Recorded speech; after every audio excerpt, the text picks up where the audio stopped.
আসসালামু আলাইকুম দর্শক বন্ধুরা, আপনাদেরকে আমি আজকে একটি নতুন বিষয়ে ধারণা দেব। আপনারা জানেন যে ফার্ম মুরগির যে বাচ্চাগুলো হয়, বাচ্চাগুলো কিন্তু শীতে বোর্ডিং করাটা খুব একটা জটিল একটা বিষয়।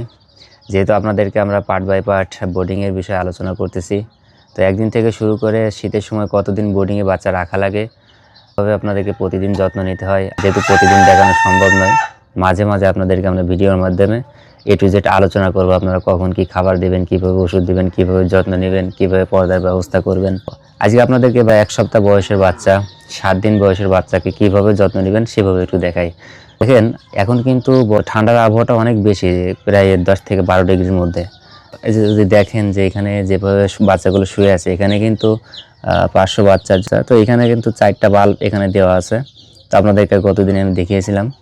তো 4টা বাল্ব দেওয়ার পরও দেখেন বাচ্চাগুলো কিন্তু ঠান্ডার কারণে সব কিন্তু গাদাগাদি করে শুয়ে আছে। তো আপনার চিন্তার মধ্যে থাকেন যে শীতের মধ্যে বাচ্চাগুলো যদি এরকম থাকে তাহলে ভয় পান। তো আসলে ভয় পাওয়ার কোনো কারণ নাই। এরা খাবার দরকার, তারা কিন্তু খাবার খাচ্ছে। যাদের পানি খাওয়ার প্রয়োজন তারা কিন্তু পানি খাচ্ছে। তো খেয়ে কিন্তু আইসা আবার এদের সঙ্গে যুক্ত হয়ে এরা কিন্তু আবার গাদাগাদি করে শুয়ে থাকবে। তবে এতে ভয়ের কোনো কারণ নাই। শীতের সময় অত্যন্ত ঠান্ডার কারণে এটা হয়ে থাকে। তো তুষগুলো যেভাবে নাড়া দিতে হবে অবশ্যই সেভাবে নাড়া দিবেন। পানির পাত্র আর খাবারের পাত্র আপনারা কিন্তু সবসময় পরিষ্কার রাখবেন। দেখেন, আমি আপনাদেরকে তুষটা নাড়া দিয়ে দেখাই। এই যে তুষ, আপনারা 3 বেলায় খাবার পানি দেওয়ার সময় অবশ্যই আপনারা কিন্তু তুষটাকে উলট পালট করে দিবেন। আপনি যে কোনো একটা কাঠি নিতে পারেন বা যাই কিছু নিতে পারেন, তুষটাকে এরকম নাড়া দিবেন।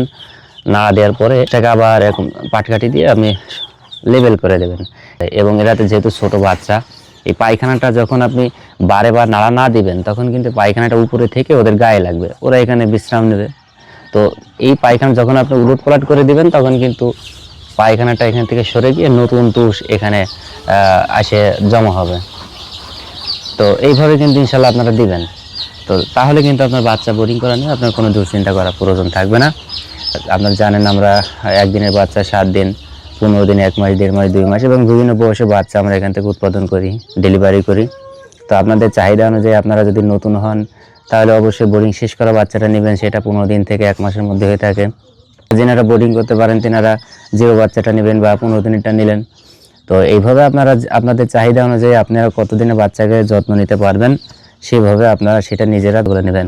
তো আজকে আপনাদের সঙ্গে এই সংক্ষিপ্ত বিষয়টি আলোচনা করলাম। পরবর্তীতে আপনাদের সঙ্গে আমরা নতুন আরেকটি বিষয় আলোচনা করব। তো সবাই ভালো থাকবেন। আসসালামু আলাইকুম ওয়া রাহমাতুল্লাহ।